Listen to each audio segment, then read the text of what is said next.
নমস্কার বন্ধুগণ, আশা করি আপনারা সবাই ভালো আছেন। তা বন্ধুরা, আজকের ভিডিওটা শুরু করছি এমন একটা খবর দিয়ে যেটা শুনে অনেকের বুকের ভেতরের চাপ একদম কমে যাবে। আজকের এই ভিডিওটা খুবই গুরুত্বপূর্ণ, বিশেষ করে যাদের নাম, পদবি বা বয়স নিয়ে ভোটার লিস্টে সমস্যা তৈরি হয়েছে তাদের জন্য। আপনাদের অনেকের বাড়িতে ইতিমধ্যেই হিয়ারিং নোটিশ এসেছে, আবার অনেকেই শুনছেন নোটিশ আসবে, হিয়ারিংয়ে যেতে হবে, নাম কাটা যেতে পারে। কিন্তু বন্ধুরা, এখনই ভয় পাওয়ার কোনো দরকার নেই, কারণ নির্বাচন কমিশনের তরফ থেকে একসাথে 3টে বড় সুখবর এসেছে, যেটা জানলে আপনাদের অনেকটা টেনশন কমে যাবে। এই ভিডিওতে আমি আপনাদেরকে সবটা খুব সহজ ভাষায় বুঝিয়ে দেব। কেন এত মানুষের নাম সন্দেহজনক তালিকায় ঢুকেছে, নাম বা বয়স ঠিক থাকার পরেও কেন হিয়ারিংয়ে ডাকা হচ্ছে, হিয়ারিংয়ে গেলে কী কী কাগজ লাগবে আর কি লাগবে না, আর এফিডেভিট ছাড়া কাজ হবে কি না। তাই ভিডিওটা শুরু থেকে শেষ পর্যন্ত অবশ্যই দেখবেন। আর নতুন হয়ে থাকলে চ্যানেলটা সাবস্ক্রাইব করে বেল আইকনটা অন করে রাখবেন। তা বন্ধুরা, আপনারা সবাই জানেন নতুন করে যে লজিক্যাল ডিসক্রিপেন্সি আর আনম্যাপড ভোটারদের তালিকা, সেটা এখন গ্রাম পঞ্চায়েত অফিস, ব্লক অফিস, শহরের ওয়ার্ড অফিস সব জায়গাতেই টাঙানো হয়েছে। অনেকেই গিয়ে নিজের নাম খুঁজে দেখেছেন। কিন্তু এই তালিকা প্রকাশের পরে একটা বড় প্রশ্ন উঠে এসেছে। প্রশ্নটা কি? অনেক ভোটারের নাম একদম ঠিক, বানান ঠিক, বয়স কমিশনের নিয়ম অনুযায়ী ঠিক, সব ডকুমেন্টও ঠিক আছে, তা সত্ত্বেও তাদের নাম এই সন্দেহজনক তালিকায় ঢুকে পড়েছে। এমন শুধু একজন দুজনের না, লক্ষ লক্ষ বৈধ ভোটারের ক্ষেত্রে এটা হচ্ছে। সুপ্রিম কোর্টের নির্দেশে তালিকা টাঙানোর পর কি দেখা গেল? অনেক মানুষ বলছেন, লিস্টটা যদি টাঙানো না হতো তাহলে তো আমরা জানতেই পারতাম না যে আমাদের নাম সন্দেহ তালিকায় আছে। অনেকে নিজেরা ধরেই নিয়েছিলেন সব ঠিক আছে, ফাইনাল লিস্টে নাম উঠবেই। কিন্তু তালিকায় নাম দেখে বুঝতে পারলেন হিয়ারিং ছাড়া কোনো উপায় নেই। অনেকে বিএলও, ইআরও, এইআরওর সাথে কথা বলেছেন। তারা পরিষ্কার বলছেন, কমিশন থেকে আমাদের হাতে কাটছাঁট করার কোনো অধিকার নেই। নোটিশ এসেছে মানে হিয়ারিংয়ে যেতেই হবে। যে কারণে ডাকা হয়েছে সেটা প্রমাণ করলেই কাজ শেষ।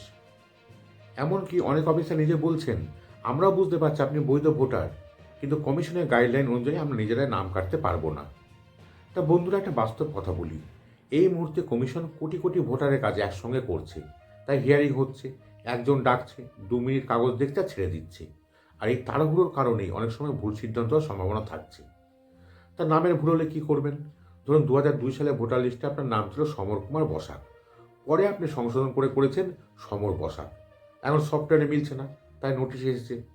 এই ক্ষেত্রে আপনাকে যা করতে হবে, হিয়ারিংয়ে যেতে হবে, আধার কার্ড, 2002 সালের ভোটার লিস্টের জেরক্স কপি, যে কোনো সরকারি ডকুমেন্ট যেখানে বর্তমান নাম আছে এগুলো দেখালেই চলবে। ম্যাজিস্ট্রেটের এফিডেভিট না থাকলেও সমস্যা নেই। অনেকে বাবার কিংবা মায়ের নাম দেখে ভোটার লিস্টে নাম তুলেছেন।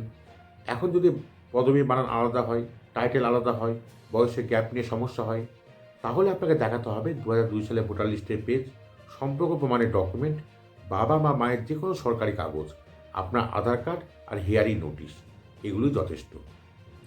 তা এবার আপনারা হয়তো ভাবছেন, এফিডেভিট কি বাধ্যতামূলক? না বন্ধুগণ, এফিডেভিট বাধ্যতামূলক নয়। কমিশনের তরফ থেকে পরিষ্কার বলা হয়েছে, যদি অন্য বৈধ নথির মাধ্যমে ভুলটা ঠিক প্রমাণ করা যায় তাহলে এফিডেভিট লাগবে না, নন জুডিশিয়াল স্ট্যাম্প লাগবে না। কারণ আদালতে হাজার হাজার মানুষ শুধু এফিডেভিট করার জন্য লাইন দিয়ে দাঁড়িয়ে আছে, দিনের কাজ নষ্ট হচ্ছে। যদি বয়সের পার্থক্য নিয়ে সমস্যা হয়, বাবা বা মায়ের সঙ্গে বয়সের গ্যাপ 15 বছরের কম বা 50 বছরের বেশি হয়, তাহলে লাগবে আধার কার্ড, বাবা বা মায়ের ভোটার কার্ড এবং জন্ম তারিখ উল্লেখ থাকা কাগজ এবং 2002 সালের ভোটার লিস্ট। একটাই বড় সতর্কতা, যাদের নাম আনমার্ক ভোটার হিসাবে উঠেছে এবং 13টি বৈধ নথির মধ্যে একটাও দেখাতে পারবেন না, তাদের ক্ষেত্রে নাম বাতিল হওয়ার আশঙ্কা থাকছে। এটা কমিশন পরিষ্কারভাবে বলেছে। শেষ কথা হলো বন্ধুরা, আপনার বাবার, মায়ের, ঠাকুরদা, ঠাকুমার নাম যদি 2002 সালে ভোটার লিস্টে থাকে তাহলে আপনি বৈধ ভোটার। সামান্য বানান বা বয়সের ভুলের জন্য ভয় পাওয়ার কিছু নেই। হিয়ারিংয়ে গিয়ে সঠিক কাগজ দেখান, ভুলটা ঠিক করুন, ব্যাস কাজ শেষ। তা বন্ধুগণ, এই ছিল আজকের আপডেট। যদি ভিডিওটা ভালো লাগে অবশ্যই লাইক করবেন আর বন্ধুদের সঙ্গে শেয়ার করবেন। আর নতুন হয়ে থাকলে চ্যানেলটা সাবস্ক্রাইব করে আমার পাশে থাকবেন। দেখা হবে পরের ভিডিওতে। ভালো থাকবেন, সুস্থ থাকবেন।